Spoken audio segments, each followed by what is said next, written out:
Hi, ಎಲ್ಲರಿಗೂ ನಮಸ್ಕಾರ.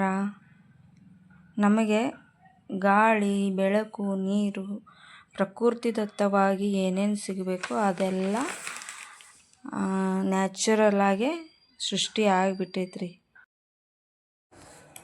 ನಾವೆಲ್ಲ ಕೇಳೀವಿ ಮರಗಳಿಂದ ಗಾಳಿ ಸಿಗ್ತೈತಿ, ಆಮೇಲೆ ಏನೋ ವೈಜ್ಞಾನಿಕವಾಗಿ ಏನೇನೋ ಕೇಳಿವ್ರಿ. ಆದರೆ ನೀರು ಸಿಗ್ತೈತಿ ಅಂತ ಹೇಳಿ ಎಲ್ಲಾದರೂ ಕೇಳಿದ್ರಾ, ನೋಡಿದ್ರಾ?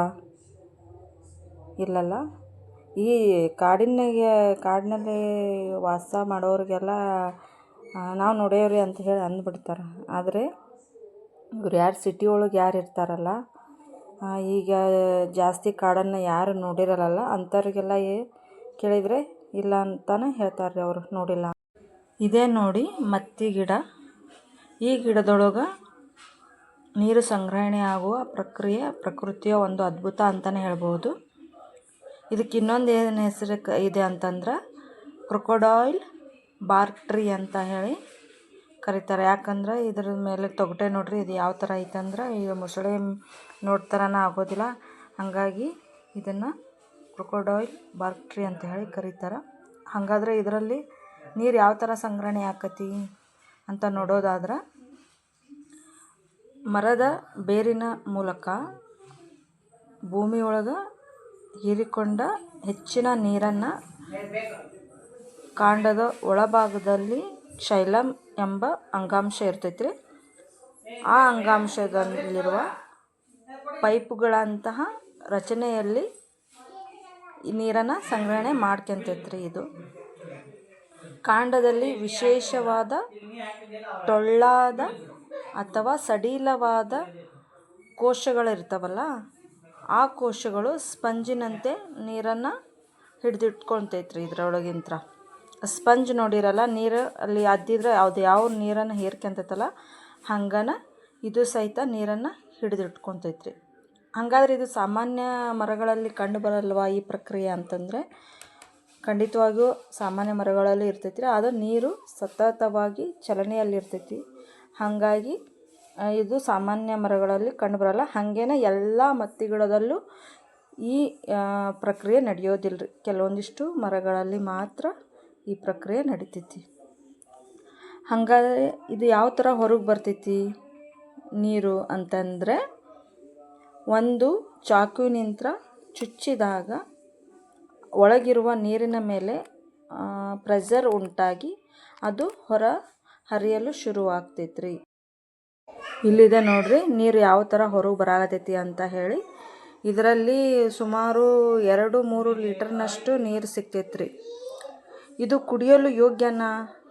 ಹೌದು, ಇದು ಕುಡಿಯಲು ತುಂಬ ಯೋಗ್ಯ. ಇದು ನ್ಯಾಚುರಲ್ ಆಗಿ ಸೋಸಲ್ಪಟ್ಟಿರ್ತೈತ್ರಿ. ಇದು ನೀರು ನೋಡಲು ಭಾಳ ತಿಳಿಯಾಗಿರ್ತೈತಿ, ಹಾಗೆ ಕುಡಿಯಲೂಬಹುದು. ಇದನ್ನು ಕಾಡಿನೊಳಗೆ ಅಲೆದಾಡುವಂತಹ ಜನರು, ಪ್ರಾಣಿಗಳು ಹಾಗೂ ಅರಣ್ಯ ಇಲಾಖೆಯವರು ಏನಾದರೂ ನೀರನ್ನು ಮರೆತು ಹೋದ್ರೆ ಅಂಥ ಟೈಮಲ್ಲಿ ಈ ನೀರನ್ನು ಅವರು ಸಹಿತ ಅವಲಂಬಿಸಿರ್ತಾರೆ. ಈ ನೀರನ್ನು ಬೆಂಕಿಯನ್ನು ನಿಂದಿಸುವಾಗ ಅಥವಾ ಏನಾದರೂ ಗಸ್ತು ಸಂಚಾರಕ್ಕೆ ಅಂತ ಹೇಳಿ ಹೋದಾಗ ಬಾಯಾರಿಕೆ ಆದರೆ ಇದೇ ನೀರನ್ನು ತೊಗೊಂಡು ಕುಡಿತಾರೆ. ವಿಪರೀತ ಬಿಸಿಲಿರೋ ತಿಂಗಳು ಅಂತಂದರೆ ಏಪ್ರಿಲ್ ಮತ್ತು ಮೇ. ಈಗ ಈ ಸೀಸನ್ ಒಳಗೆ ಮಳೆ ಆಗಕತ್ತೈತೆ ಬಿಡ್ರಿ, ಅಂದರೂ ಸ್ವಲ್ಪ ಬಿಸಿಲು ಇರ್ತೈತಲ್ಲ, ಅವಾಗಂತೂ ಈ ಮರದೊಳಗೆ ನೀರಿನ ಪ್ರಮಾಣ ಹೆಚ್ಚಿಗೆನೇ ಇರ್ತೈತ್ರಿ. ಹಾಗಂತ ಎಲ್ಲಿ ಬೇಕು ಅಲ್ಲೇ ಹೋಗಿ ಅದಕ್ಕೆ ಚಾಕುವಿಂದ ಚುಚ್ಚಿದಾಗ ನೀರು ಬರೋದಿಲ್ಲ. ಆ ನೀರಿರೋ ಭಾಗ ತುಂಬಾ ದಪ್ಪ ಆಗಿರ್ತೈತಿ, ಉಬ್ಬಿದ ಥರ ಇರ್ತೈತಿ. ಅಲ್ಲೇ ಮಾತ್ರ ನೀರು ಸಂಗ್ರಹಣೆ ಆಗಿರ್ತೈತಿ. ಅದು ಈ ನೀರು ಬರೀ ಬಾಯಾರಿಕೆಗೋಸ್ಕರ ಕುಡಿಯೋಕೆ ಅಷ್ಟೇ ಅಲ್ರಿ. ಇದು ನೀರು ಔಷಧೀಯ ಗುಣಗಳನ್ನು ಇದು ಹೊಂದಿದೆ. ಹಾಗಾದರೆ ಏನೇನು ಔಷಧಿ ಗುಣಗಳು ಇದರಲ್ಲಿವೆ ಅಂತಂದರೆ, ಎಲ್ಲಾದರೂ ಬಿದ್ದು ಮೂಳೆ ಮುರಿದಿರ್ತೈತಲ್ರಿ, ಅಂಥ ಸಂದರ್ಭದಾಗ ಅದು ಬೇಗನೆ ಕುಡ್ಕೊಳ್ಳೋದಕ್ಕೆ ಈ ಮರದ ತೊಗಟೆಯ ಕಷಾಯ ಅಥವಾ ಪುಡಿಯನ್ನು ಬಳಸಲಾಕೈತ್ರಿ. ಇದು ಕ್ಯಾಲ್ಶಿಯಂ ಅಂಶ ಹೆಚ್ಚಿಸಲು ಸಹಾಯ ಮಾಡ್ತೈತ್ರಿ. ಈ ಮರದ ತೊಗಟೆ ಜೀರ್ಣಕ್ರಿಯೆ ಮತ್ತು ಇತರ ಲಾಭಗಳು ಏನೇನಂತ ನೋಡೋದಾದ್ರೆ, ಅತಿಸಾರ ಆದಾಗ, ಹೊಟ್ಟೆ ಏನಾದರೂ ತೊಂದರೆ ಆದಾಗ ಇದರ ತೊಗಟೆಯ ಕಷಾಯ ಕುಡಿಯೋದಿಂತ್ರನೂ ಒಳ್ಳೆಯದ್ರಿ ಇದು.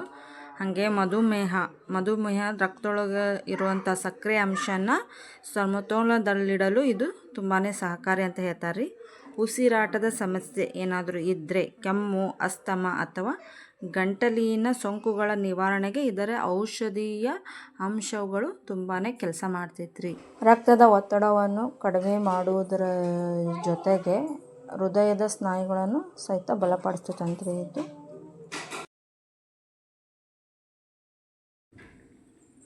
ಇವು ಹೆಚ್ಚಾಗಿ ತೇವಾಂಶವುಳ್ಳ ಮತ್ತು ಒಣ ಎಲೆ ಉದುರಿಸುವ ಕಾಡುಗಳಲ್ಲಿ ಮಾತ್ರ ಬೆಳೆಯುವಂತಹ ಮರಗಳು.